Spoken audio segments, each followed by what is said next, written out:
Toot toot, all aboard, ladies and gentlemen. Hype train leaving the station. Your conductors for this journey to Value Town Friday night. Paul Cheon, validate those tickets, find those seats. It's time for Standard here at the World Championship. Paul, we've seen the drafts of Dominaria finally hit the books, and now it's time to get into some constructed magic. Yeah, time to get back into the nitty-gritty. Going to see a lot of red-black decks, but going to see a lot of other decks actually featured in the feature match area. A lot of these players actually started out the tournament, started out day one pretty poorly, but a lot, all the people up in the feature match area, they all 3-0 their draft pods. Yeah. So now you're going to see a lot of decks that we weren't seeing in day one, and see if these decks have what it takes to beat these red-black decks. As you saw in those standings, the numbers are getting pretty tight in the middle of the field. A lot of 6 and 4s, and one of those 6 and 4s is Alan Wu. I tell you what, Paul. He's got his work cut out for him this time. Javier Dominguez on 9 and 1. He's already thinking about tomorrow in a performance in another World's Top 4. Yeah, you think he's going to slow down now because he's picked up his 9 wins? Oh, no, don't worry about it, mate. This guy's pedal to the metal, playing to the final whistle blows. Alan Wu, however, at 6 and 4, still a defensible record as we head towards the cut at the end of the day. 4 more rounds of Standard to sort out the wheat from the chaff, and let's see what harvest season has in store for us this time around. Javier Dominguez, the Spanish superstar, on the left-hand side of your screen. Alan Wu on the right. Of course, one of the members of the Pro Tour 25th anniversary team that took down the whole tournament, Paul. Right, they just won. Alan Wu with Death and Taxes is a deck that he piloted. He was really, really excited to actually play the Pro Tour because he got to play his favorite deck in all of Magic. We don't get to see a whole lot of Legacy on the main stage. Often it's reserved for things like Standard, as it is today, my friends, with Alan Wu on black, blue mid-range, Javier Dominguez on black-red aggro. Very much the matchup of the tournament, I would say. Aggro deck, of course, the red-black aggro deck featured in over half of the hands of the players here, and blue-black mid-range a distant second. Right. And so going into this tournament, we've really seen a lot of these players, who opted not to play red-black, try out these decks because they think, in theory, that they have a reasonable matchup against these red-black decks. But that's not really what we've been seeing. We've really been just seeing the red-black decks be able to just, sculpt the right, sideboard plans, or just be able to beat these other decks just on raw power level alone. We'll see how things pan out between these two players, with Dominguez off to an early start with a couple of Bowmat Couriers, a Braid taking care of one of those glint sleeve siphoners. Wu with a replacement. He looks to be starved on lands, and that's tricky, as he's got a champion of Wits in hand that'd help him find the cards that he needs. But Paul, he's in a spot of bother here. Maybe the glint sleeve siphoner will help him to draw out of it. Right. Javier had the removal spell for the first siphoner, but doesn't have one for the second. So now Alan will be able to get 2 draw steps here, which means he's very likely to find that third mana source. Oh, and the fourth one as well. A couple of drowned catacombs off the top, as Wu cashes in a card off of the glint sleeve siphoner. Bit of a riff on a classic card in Dark Confident, this one, although this one a little less punishing when you're drawing, your 6 and 7 drops. Right. It's kind of like a mix between something like a Dark Confidant and a card we haven't seen in a while, but Phyrexian Arena, Underworld Connections. It does give you card advantage, and when you draw a card like Ether Hub, sometimes you can actually draw a card a little bit quicker than anticipated. Also attacks and blocks, which is very nice, very relevant here as well, as Alan Wu gets busy with the siphoner, with Menace and a Scrappy on the other side of the battlefield. It's not getting blocked. No way, no how. Yeah. Now, one of the most important removal spells in this matchup is Fatal Push, because the blue-black mid-range deck, it's got a lot of, it's very high in terms of power level, but it is a little bit clunky. It's got a lot of, it's got 4 copies of Brassicas Contempt, Liliana Death's Majesty, the Scarab God, but, drawing a card like Fatal Push means that, you can have turns where you drop Glint Sleeve Siphoner plus a removal spell, or 2 removal spells in the same turn, and kind of come back from the streamlined, red-black decks that we see in the field. An egregious flavor violation now as Alan Wu plays Never to Return on the Scrape Heap strategy. I don't think that prophecy is going to come true here. Well, it currently can't return, but yes, at some point it probably will. No creatures in Javier's graveyard. But Javier with a nice little start here with a couple of Bowmat Couriers, Scrounger, and the Braid, and he's even got nice top end here in his hand with that Glorybringer. Magma Spray means the Glint Sleeve Siphoner will siphon no longer. And the big Dargon in the hand of the Spaniard, sure to do some work. Let's see what Alan Wu can do about this, however, Paul. Again, he was stuck on lands for a little bit there, but managed to draw out of it quite nicely. You see a Field of Ruin, the latest pickup here for the American. Yeah, but still not really, he really needs to basically survive until he gets that, 5 and 6 drop here. He's got that Champion of Wits currently, but it looks like he's actually opting to use Return on Scrap Heap Scrounger here, exiling it and making a zombie token. I actually like this play because not only is Scrap Heap Scrounger a problematic card in this matchup, but at the same time he gets to make a 2/2 and put it onto the battlefield, which does a good job of keeping those Bomat Couriers at bay. Turns out the prophecy was true after all, Paul. Right. Oh, look at this play. But instead, oh my goodness, yes, next level stuff from Dominguez as he sacrifices his Bomat Courier in order to put a creature in the bin that he can then exile to bring back the Scrap Heap Scrounger. Another twist in the tail. Turns out this prophecy written by M. Night Shyamalan Ding Dong here as we see the 3/2 hit the battlefield and a fresh grip here for Dominguez. Yeah, and you know, Dominguez, we've really just seen a ton of these really tight, high-level plays from him. You know, in the limited portion of the tournament, using a Shivan Fire just to get in for 4 extra points of damage because he knew that he really needs to put himself in a position to just be able to burn his opponent out. And here, you know, while it might not be the most intuitive play, you have a Bomat Courier and he had land number 5 plus Glorybringer in hand, but instead he opted to sacrifice the Bomat Courier because, you know, that card that already had 5 cards and it allowed him to save Scrap Heap Scrounger, which is a very, very important card in this matchup. Deploys a couple more cards to the battlefield as you see another Courier to replace the one that was sacrificed, in addition to Kari Zev, the Skyship Raider, but look at what's remaining in his hand here. Double Mountains. Bit of a stinker here for Dominguez, so hopefully he's going to be able to rely on what he's already deployed. Right. Let's see what Alan Wu is up to here. Yeah, so, you know, we may see a Champion of Wits. Yeah, so does he not have the 5th land? You know, we did. I thought he had a Scarab God in his hand, but it looks like he's going for Champion of Wits and hoping to find a 2-mana effect or less, like a removal spell, to be able to double spell this turn instead. Essence Scatter off the top here for Wu, as well as a Supreme Will. Let's see what he's going to discard. Wow, looks like he's maybe considering discarding this Torrential Gearhulk. Oh, wow. Doomfall also under I would be consideration. surprised if he discards the Gearhulk. No, it looks like it's going to be Doomfall and the Supreme Will here. Yeah, Doomfall looks very, very unimpressive here on a board with a couple of Bomat Couriers in play. Bit of a jiggly knee here for Wu. He may be feeling the pressure already on 8. Javier Dominguez at 9-1, looking to seal the deal, get himself closer and closer to the top 4 performance. Wu might be sweating bullets here. He's under a lot of pressure. Oh, he totally is. And, you know, right now, Alan Wu just looking to try to preserve his life total and survive and play that Torrential Gearhulk. But at the same time, he wasn't able to find a card like Brassicas Contempt to put into his graveyard. That would have been really, really key. If he found a card like Brassicas Contempt, he could have played a Gearhulk and cast it. Oh, but now Chain Whirler just gets countered. Yeah, okay. Goblin Chain Whirler eating up an Essence Scatter there. Or maybe the Essence Scatter eating the Chain Whirler. I don't know how that food chain works. But in any case, Javier Dominguez getting busy. In come the clowns. Look at this. Bomat Couriers filling up those postal sacks as well. And let's see what Wu can do here. Tapped out a lone 2/1 to block on 8 life, Paul. It's really not looking good for him. Right. So at this point, maybe Alan should probably just look to preserve his life total, block the Scrap Heap Scrounger. Even if he does that, he's going to take 2 from the Courier, 2 from Ragavan, and 1 from Kari Zev, meaning he's still going to take 5 damage and go down to 3. And at the same time, you know, Javier Dominguez has a land in hand, and he's got a Bomat Courier with 4 cards under it. So I think there's a really good chance here that he's going to crack that Bomat Courier to try to find some spells to deal the final few points of damage. Looks like the chips really are falling the way of the Spaniard here as Wu lines up a block with the Champion, which he's going to force the issue. Dominguez is going to say, mate, if you want those cards, you're going to have to cash them in right now. And Dominguez says, all right, look, you got me. You got me, my friend. I'm going to do that. Oh, no, I'm not. Excuse me. Back it up. He actually chose not to sacrifice the Bomat Courier to get the Champion of Wits off the board, because now Alan Wu has to deal with 3 creatures, well, actually 4 creatures on the battlefield because Kari Zev produces a token. So he needs a removal spell for Kari Zev and a way to deal with the other creatures on the battlefield. He's found a Fatal Push. That's step 1. I don't know what step 2, 3, 4, and 5 look like, and I don't think the last one is Profit either. Looks like Alan Wu may be hitting his sideboard a little earlier than he hoped, right. And he's going to pack him up. Paul, I think one of the things you said there, really important to note, the Torrential Gearhulk not doing what it does best in this matchup. He needed a Vraska's Contempt, a way to buffer his life total in the bin there. Absolutely. It is very, very crucial that Alan draws one of his cheap removal spells, or just any removal spells that are instant speed. Cards like Fatal Push, Cast Down, and Vraska's Contempt, you want to cast that early so that, you know, in the end game, you can play Torrential Gearhulk and get that 2-for-1. He wasn't able to find a relevant instant. And, you know, a card that Alan is playing in his deck that could have been an instant speed removal spell is a card like Never to Return.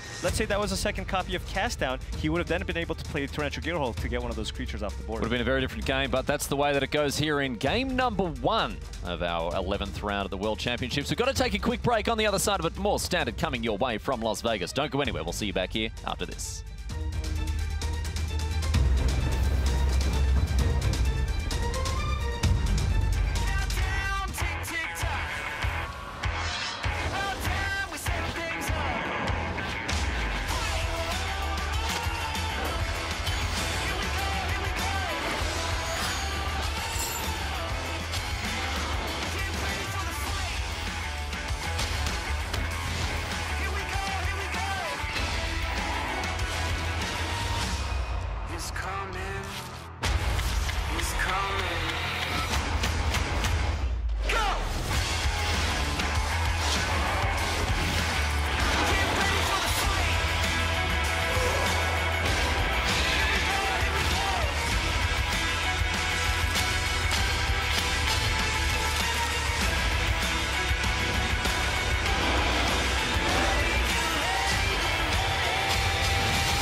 She's a warm one outside here at Las Vegas today, but I tell you what, the sparks are flying as things heat up at the World Championships of Magic the Gathering for 2018. In the booth, it's me, Riley Knight, joining me out of the Wizards R&D team, Paul Cheon Huff. Great to have you along this afternoon. And on your screen here, ladies and gentlemen, Javier Dominguez against Alan Wu. And Dominguez, a quick start and an early victory in game 1 here, Paul. Yeah, just those Bomat couriers really just got out of hand. And Alan Wu, you know, with the powerful but a little clunky, I want to say, blue-black mid-range deck. Now, this deck, you know, just when trying to decide whether or not you want to play this deck, this is the type of deck that does have basically no real bad matchups. You know, you have a lot of card filtering. You have the ability to play good removal. But at the same time, it is possible for you to kind of draw your cards in the wrong sequence. You have certain cards that are good against control and some cards that are good against aggro. And the problem with red-black is they can beat you at all different angles, right? They can have that aggro draw with the Bomat Courier, but they can also grind you out with cards like Hazoret and Chandra and Glorybringer. So, I mean, that's part of the reason why the red-black deck has just been so successful. You know, just even going into the sideboarding, right? what is the red-black deck going to do? You're not even 100% sure. Are they going to try to still be aggressive, or are they going to just board in a bunch of planeswalkers and play the slow game? So even sideboarding against this deck is incredibly difficult. We'll see how these players position themselves post-board, but anyone who has followed Standard even slightly, even at a glance at the format over the last couple of weeks and months, will know that these red decks, these red-based aggro decks, Paul, just have an absolute embarrassment of riches. Some of the most powerful cards in the format, and they've dominated Standard for months and months on end. But, you know, that is countered, at least to some extent, by what Alan Wu has brought to the table. The Scarab God never stopped being a very powerful Magic card. And as you say, if Wu can draw the right configuration of answers here, especially post-board, we'll see a very different state of affairs. Yeah, it gives you a lot of inevitability. Scarab God is sized perfectly, right? It's a 5/5. Many of Red's spells deal 4 damage. So it's really, really difficult threat to get rid of. Sometimes you're going to need to use a removal spell plus Magma Spray to try to get rid of it, but it's really, really hard. So yes, the blue-black deck does tend to have inevitability, but it does need to survive that early game, and Alan Wu just got run over in that first game. Speaking of early game, here is Dominguez now with his early game. Double Bomat Couriers. Look at this. Getting a lot of cards into the exile zone very quickly indeed. I noticed in Dominguez's hand, he's got some top end. He's brought in Siege Gang Commander. He's brought in Khan. So he may be looking to go to the long game here. And I think ultimately that puts him in a good position to go up against Alan Wu's late game, which is also correspondingly very powerful. Right, yeah. Cards like the Gear Hulk and the Scarab God will go a long way. But, you know, Javier, this red-black deck does play a lot of removal in the main deck, and he can certainly shave on some number of those to bring in the more high-impact cards like Chandra, like Karn, and that Siege Gang Commander.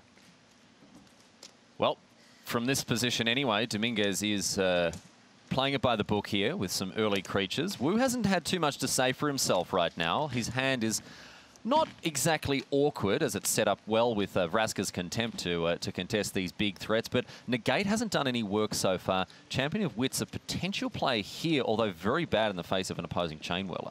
Yeah, so that is the one thing that's always been a little bit curious to me when I see a lot of the popularity of the blue-black deck, is that, you know, it's playing both Glintsleeve Siphoner and Champion of Wits in a field littered with Goblin Chain Whirler. But, you know, obviously the pros were aware of this, but still decided that it was worth playing this strategy. Interesting decision here for Dominguez as we see a Field of Ruin take out that Dragon Skull Summit. Looks like we was putting him to the question and saying, mate, what are you going to do? You got to make a choice here. Because, of course, one swamp in the deck of Dominguez and an overwhelming surplus of mountains here. And if Dominguez went and got a swamp, that would mean that Goblin Chain Whirler would be a much less achievable threat to deploy. Now, he has gone and got a mountain. What is Wu going to make of that? That's going to tell him that either Javier Dominguez has enough black sources to operate, you know, either he just has the basic swamp in his hand, or a card like Dragon Skull Summit, or on the flip side, that Javier might be stuck on mana and really just needs additional red sources to cast, you know, cards like Goblin Chain Whirler that might be stuck in his hand. Well, anyway you slice it, Wu has successfully activated his Field of Ruin, ships the turn back to Dominguez. We'll see what he wants to do with his next turn. In come the Bomat Couriers once again. This is not going well for Dominguez, I have to say, as he's not piling on early pressure. Wu has taken a bit of a beating, but Dominguez, I don't think he's putting his best foot forward here. Yeah, he really needs to follow up, you know, his first 2 plays with a 3-drop, you know, or something else that hits a little bit harder. Sure, these Bomat Couriers are, you know, have the potential to give Javier a ton of hands. At the same time, it's going to take a really long time for Javier to actually deploy all the threats in his hand, because he slowed down his deck a lot by adding in all those additional Planeswalkers. I like Wu's position here as well, sitting behind that copy of Brassicas Contempt, which is going to get fired off here by the look of things. Dominguez has something to say about it, however. Maybe going to cash in his hand. Wow, that is big, because his hand is loaded, but Dominguez does need to hit his land drops. But is he really willing to go down on cards to hit lands and play a threat this turn? Let's see how he wants to play this out. He's going to sacrifice both Bomat Couriers, discard his hand, and as a result, going to get a fresh grip off the battlefield here. So this is nice. He can actually sacrifice Bomat Courier with the trigger on the stack, sack the other Bomat Courier. So he discards his whole hand, and he only has to do it once, and he can get all those extra cards that were hidden underneath both the Couriers in his hand. So cashed in the 2 Bomats, discarded 6 and drew 7. And we'll get a good look at what his hand looks like as soon as he starts to fiddle around with it. Sorcerer's Spyglass hanging out there as well. Wu, on the other hand, looks like it's finally Champion of Wits time here. Draw 2, discard 2. And again, fueling the graveyard for blue-black mid-range a little more relevant than usual, given the presence of both Torrential Gearhulk and the Scarab God. Right, definitely. Definitely helps you kind of get the tempo back when you discard these big threats. Wu discards a couple of lands. Looks like he's got enough to be working with in the meantime. Dominguez's new grip doesn't look quite as stacked as it used to. However, some good interaction in the form of Duress. Can cycle away those Canyon Sloughs as well if he gets too many mountains going. And Chandra, Torture of Defiance, will be a great threat here. Although Wu, again, he's got the answer. Yeah, this is pretty interesting. You know, Dominguez has the ability to just run out Chandra here. And the only card Alan can have to interact with Javier would be Negate. At the same time, he could just choose to get a little more information here and lead with cards like Duress or even the Sorcerer's Spyglass. I think he's going to be really glad that he's done this as well, because if he had a look at it, I mean, obviously it's going to eat the negate here for the Spyglass, but getting your Chandra censored is never a good... I mean, getting anything censored is just the worst feeling in the world. They've always got it. They've always got it, Paul. Yeah, and I think at this point, he really wants to get you know, a free black source onto the battlefield. So it looks like he's going to go with the Canyon Slough there and play a Bomat Courier, but not interested in attacking and trading with that Champion of Wits. He's probably really looking for a card like Goblin Chain Whirler to kind of get that Champion of Wits off the battlefield for free and then start trying to draw cards with Bomat Courier. And this has not got to be a good feeling for Javier. Alan just attacked with Champion of Wits, meaning he has the ability to play something really big here. Well, it's an Arguel's Bloodfast to start with here. Vraska's Contempt, the card in hand for Wu that's going to ensure... No, so excuse me, sorry. Cast down Censor remaining in Wu's hand here. So it looks like he's going to have game against whatever Dominguez is up to. Interesting. Alan choosing to trade the damage here against the red-black deck, despite having the Arguel's Bloodfast on the battlefield. Yep. Yeah, it's not often a winning proposition here, as we see Dominguez cast a Duress. Now, that's going to force an answer from Wu here. Yeah, Wu can just use Cast Down here, but he might just let Javier take whatever card he wants, and then just choose to draw 2 cards off the Arguel's Bloodfast. Now, Javier took the Censor here because he has the ability this turn to play land number 5, the 4th one untapped, and play Chandra this turn, which I think is what he's going to go for here. Great sequencing here from Dominguez, playing around the cards that he knows are in his opponent's library there. Of course, these players all have access to the opposing deck list, so he wasn't going to be taken completely by surprise. So Alan should draw a card here in response to try to find a negate here, and he finds a Vraska's Contempt. That's going to be of some help here against the Torch of Defiance. See if Wu wants to draw another card, put himself down to 8, but I think Dominguez is going to fire up Chandra, Torch of Defiance, play this Scrap Heap Scrounger, so adding to the board quite meaningfully here with a 3-2. So now Alan has a choice of whether or not to fire off Cast Down on the Scrap Heap Scrounger just to kind of keep Javier's board clear, or choose to draw an additional card off Arguel's Bloodfast. Gonna draw a card, always draw a card, I love it. Here's a Fatal Push off the top now for Wu, another great piece of interaction here. And I think he's still well and truly in this. Yes. So, Island the draw now for Wu in hand, Fatal Push, Vraska's Contempt cast down. So, all the removal that you could shake a stick at, my friends. Let's see what Wu wants to do with it. Yeah, I mean, he's going to fire off that Vraska's Contempt here on that Chandra. But at this point, I think he's going to keep the Champion of Wits back to try to offer the trade on the Scrap Heap Scrounger, keep up those removal spells, and he's still got that Arguel's Bloodfast going to just give him a steady source of card advantage. Fatal Push straight away here on the Bomat Courier. Doesn't want to give Dominguez a rebuy here with another draw. And oh my goodness, this is bad stuff for Dominguez. That Canyon Slough does give him another chance at the top of his library. Let's see if the Spaniard can find something a little better. Ooh, huge How draw. about that? Khan Sign of Urza. That's what the doctor ordered here for Dominguez. He's got to be happy with that. Absolutely. So now he's going to start taking this up. And, you know, Alan does have a good amount of answers to that Karn. You know, this is part of the main reason to choose to play blue-black over something like blue-white, because black gives you access to, you know, what's widely considered one of the best removal spells in Standard. Vraska's Contempt just answers everything. Alan has 4 copies of that card on top of multiple copies of Torrential Gearhulk to answer these problematic Planeswalkers out of the red-black deck. It's been said more than once, Paul, that generally speaking, if you're running Vraska's Contempt in your list, you want to cast it as many times as possible, more than 4, if the game goes the right way. Absolutely. You know, up to 6 or 7 times with the help of Torrential Gearhulk. And Wu has set himself up to do exactly that. He has been very aggressive aggressive with getting rid of that Chandra, but now Khan is the new thorn in his side. A land off the top with the Bloodfast. He needs some good draws here off that Arguel's Bloodfast. He's got only reactive spells, and he has ways to answer creatures, but not planeswalkers. And again, this is why playing against red-black aggro is so frustrating. Sometimes you just draw all your removal spells, and they just kill you with their walkers, or the opposite happens, where your hand is just full of negates, they just go Chain Whirler, Hazoret, Glorybringer, and it's just really, really difficult to deal with kind of the wide variety of threats that the red-black deck has. They can adopt different positions depending on what they want to achieve here. As we see Dominguez, 2 lands in hand for him. Yeah, Alan might be interested here in firing off one activation here of the Arguel's Bloodfast, just to see if he can find a removal effect for that Karn. But it looks like he's choosing not to. All right, going to say go. We've seen the Temple of Aclazots do a lot of work throughout the standard format. So Dominguez just cannot catch a break. Another land off the top for him.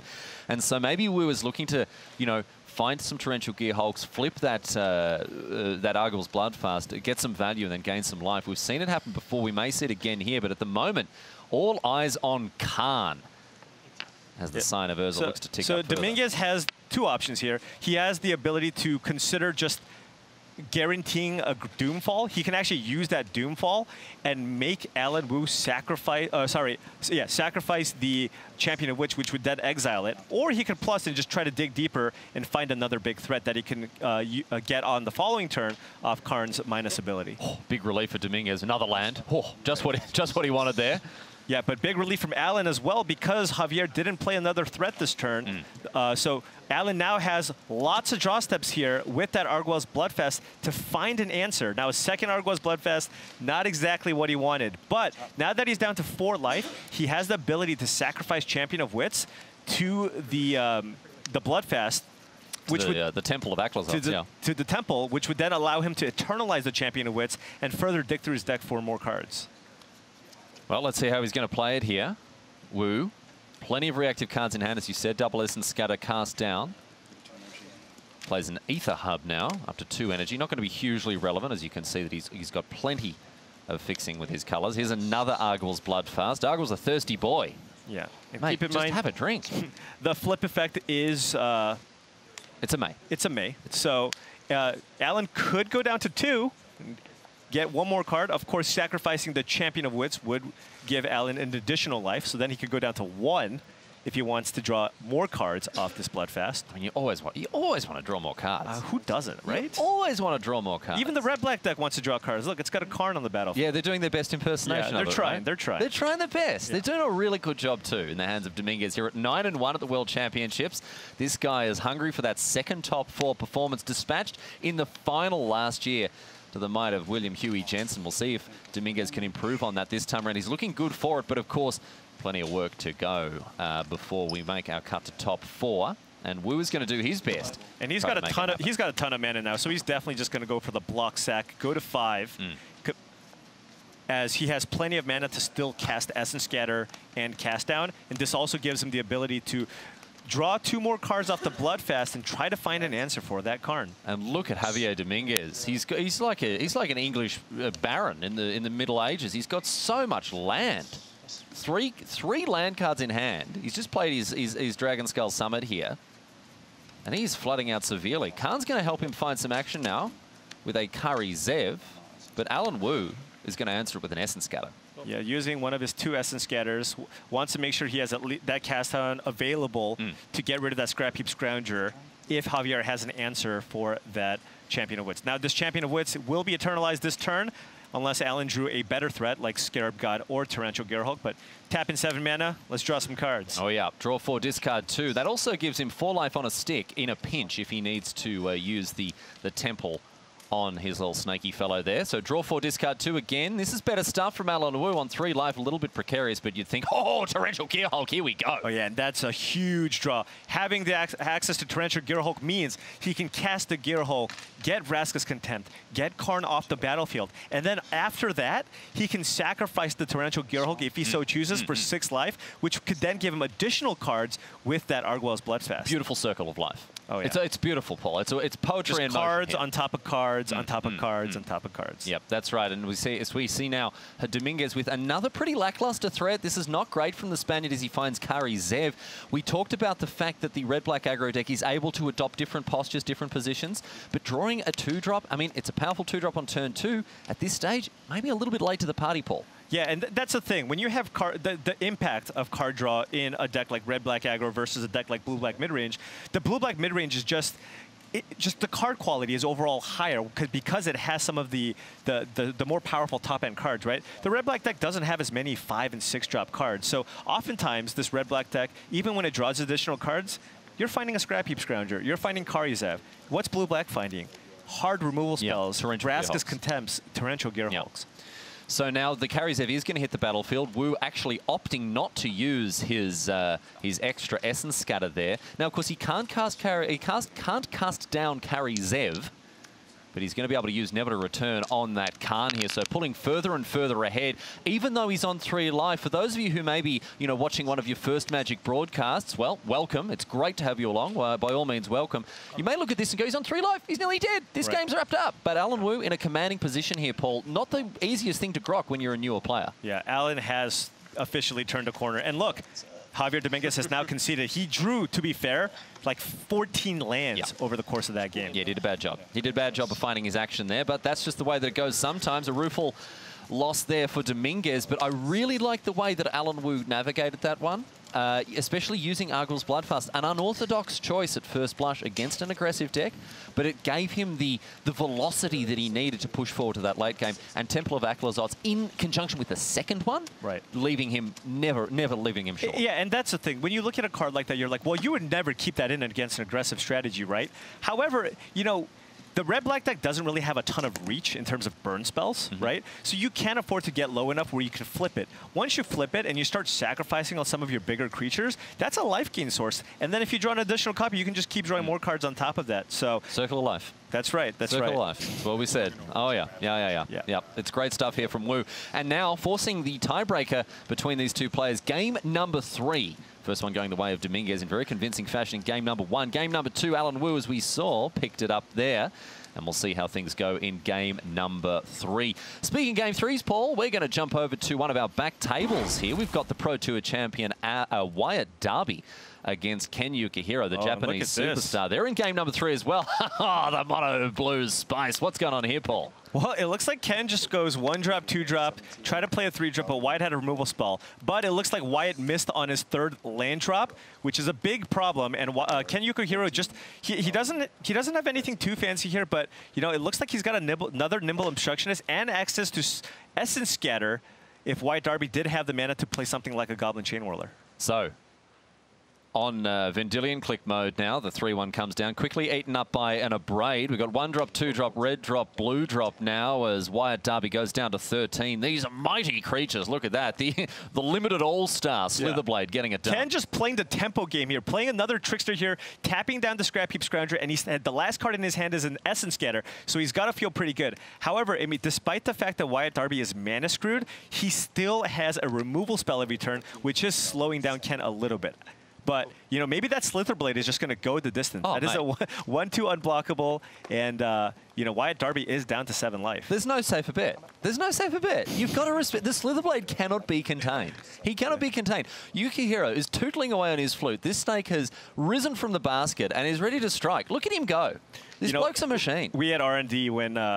when we make adjustments to cards, to power and toughness for power level reasons, and then, when we test and we find that that number change was significantly relevant in the course of that game, we talk about that card being knobbed up. It's all about the knobs. You got to tune it, and you got to get it to the right spot. And Slitherblade, maybe one of those cards. Although I don't even think we necessarily considered that to be a constructed card, but, definitely that second toughness, very relevant against Chain Whirlers. Against Goblin Chain Whirler especially, yes. You got to fiddle with those knobs, get it correct here. And Slitherblade going to town here in Las Vegas in the hands of Ken Yukihiro. Essence Scatter going to remove that Kari Zev.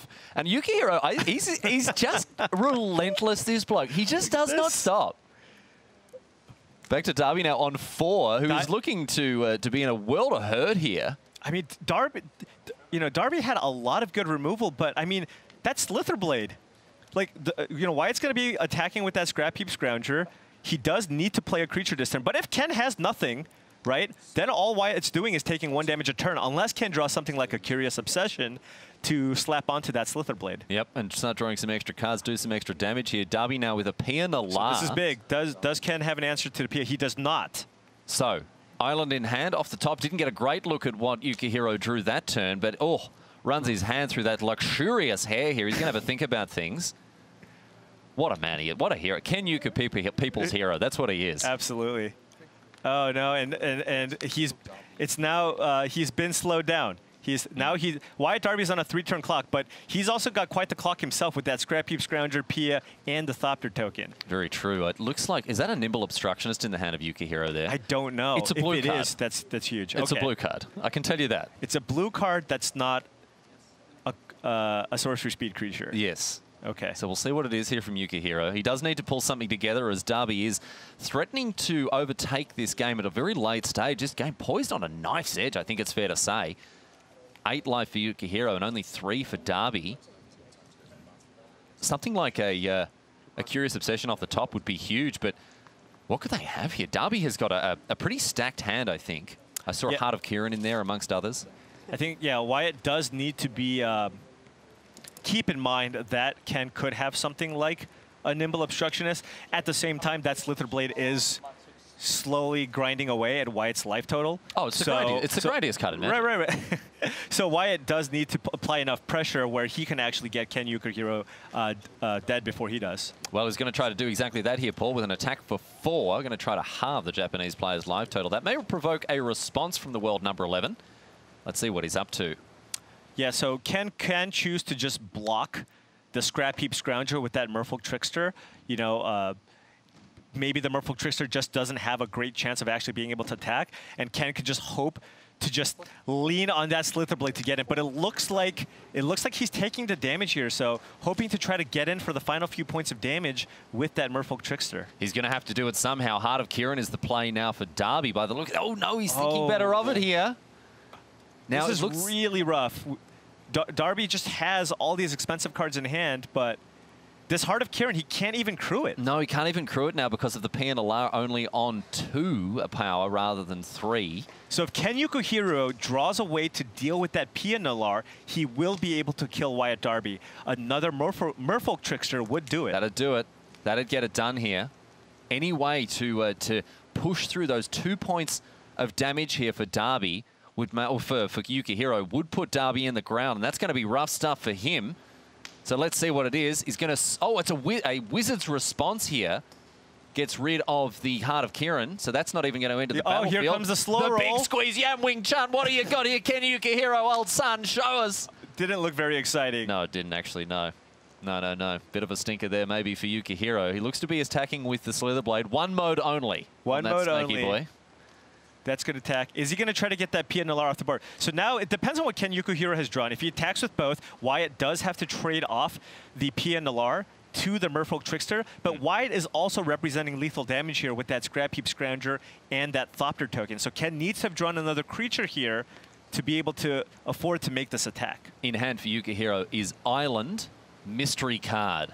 On the slowest of rolls here from Yukihiro. Darby, with his characteristic, his trademark poise. This guy is so composed. He is unflappable. You can't flap him.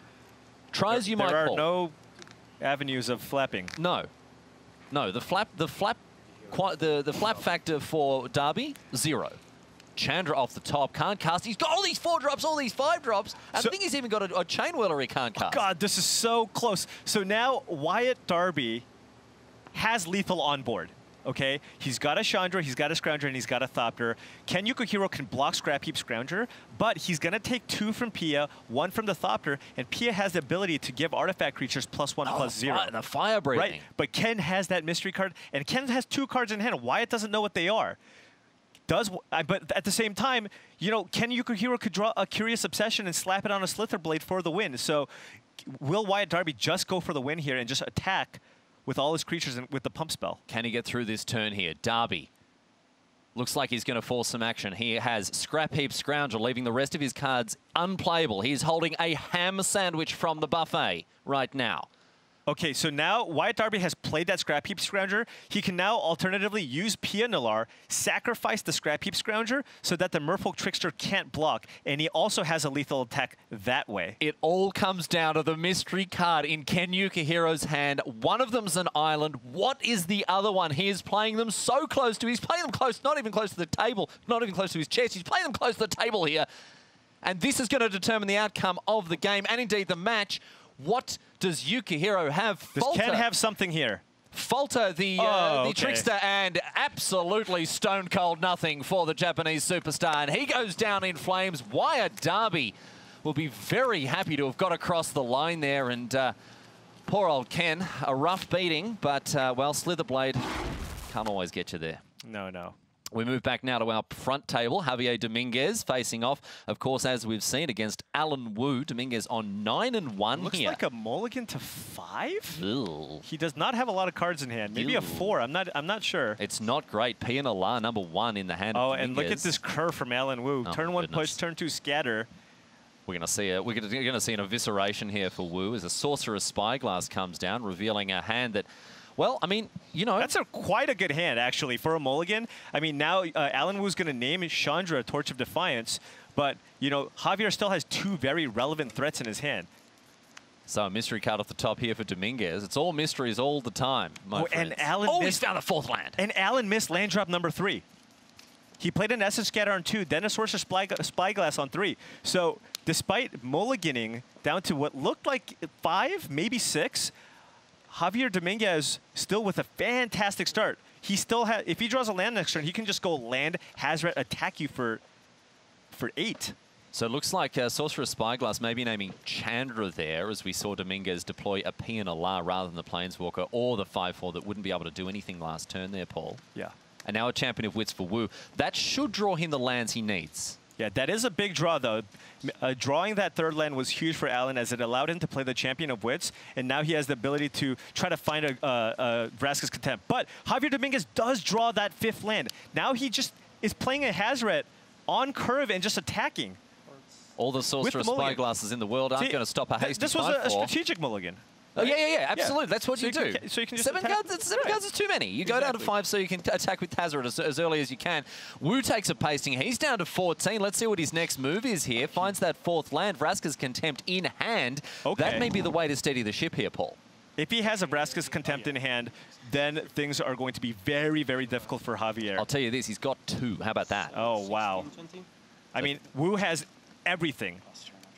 He has rallied marvelously everything. Here. Yeah. Dominguez looked to flip the script here, but we was like, I think the script's current orientation is perfectly acceptable. Thank you very much. Yeah. So Alan with that mild hiccup, missing that land drop, but you know the combination of Javier's mulligan along with Alan being able to remove both of Javier's turn 1 and turn 2 plays on curve means that you know Alan's just going to have the late game advantage here. Look at his hand; it's totally stacked.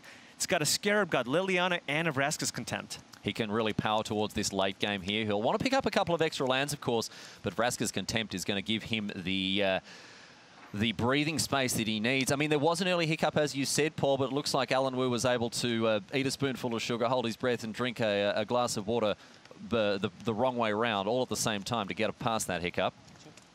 And now, Dominguez getting across, pushing through the damage while he can, and Torrential Gearhulk off the top as well will be a nice one if Wu can find those lands that he needs. Yeah, so all Alan needs to do is just start drawing lands, but he still has a totally fine play this turn. He has the ability to play Vraska's Contempt, and he's got that Champion of Wits to block. A Khan off the top for Dominguez. In addition to this Goblin Chain Whirler, the Whirly Boy is going to take out the Champion here, and an attack now for 4.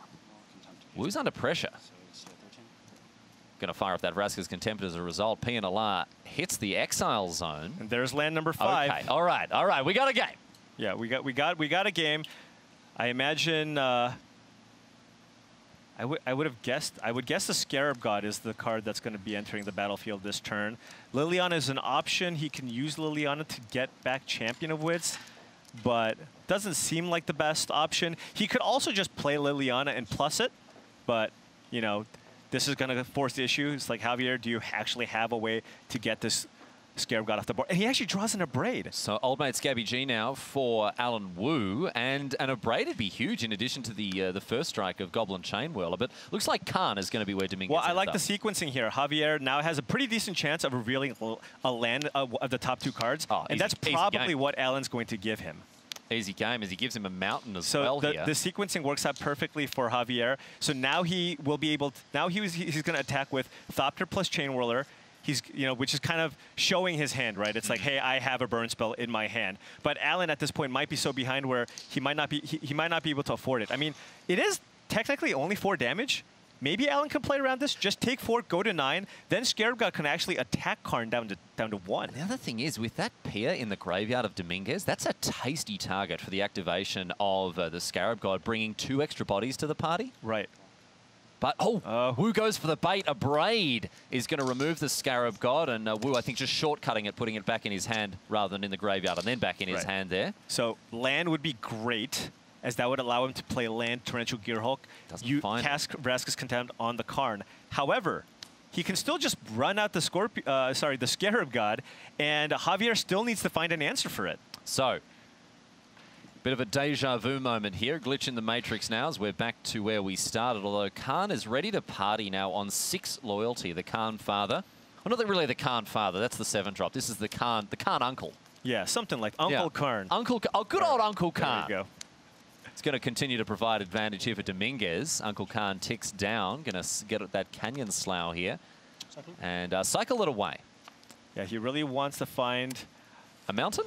Not a mountain. Probably not a mountain. A big threat, but I mean, look at this. Like, Javier has some, card advantage engine going, but at the end of the day, the Scarab God is kind of like the end game boss. There's just not a whole lot Javier can do right now to interact with this, and now we're at a point where, look at this. Yeah, big attack now for Wu as he ships the Scarab God towards Khan, the Scion of Urza. 5 damage going the way of the powerful Planeswalker from Dominaria. Wu breathing a sigh of relief as the Planeswalker hits the bin. He got to that untapped step with the Scarab God. He's got, Fatal Push, Sensor in hand. If he finds that 6th land, he's got Torrential Gearhulk in the chamber. Can the Americans start to pull further ahead here? I mean, it's very, very possible. Ooh, but that's a Hazoret from Javier Dominguez. But Alan Wu, like you mentioned before, has the ability to use the Scarab God's ability and get Pia Nalar, Eternalize Pia Nalar, which would then make a Thopter. That's 2 blockers. On top of that, Alan Wu has a Fatal Push in hand. So he has the ability to basically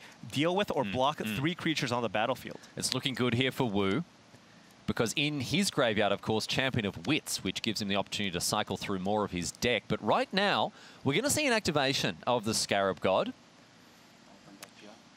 I think Pia makes a lot more sense because he wants to be able to keep his life total high enough, and he wants to use that Thopter to chump block the Hazoret. So I think Pia's going to go on Chain Whirler, Thopter's going to go on Hazoret, and he might even Fatal Push the Scrap Heap Scrounger here. Makes good sense. That Hazoret, of course, eating up the Thopter, but Pia, as a 4/4, will have Goblin Chain Whirler for dinner. Yeah.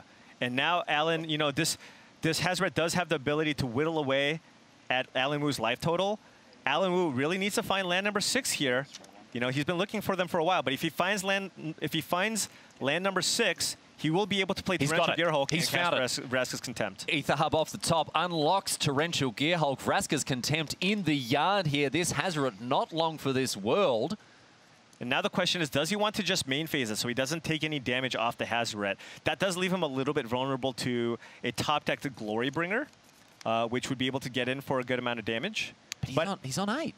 He is on 8. He's on 8. He is on 8. And if he waits till Javier draws a card, that is 4 guaranteed points of damage from the Hazoret. And look at Alan. Yeah, getting aggressive. I love this. Getting on the front foot, dancing down the wicket. He's going to get it done here to Torrential Gearhulk main phase. Goes up to 10. Dominguez, I tell you what, he's got to knock the top of the deck and hope for the best. Finds a Doomfall on the top.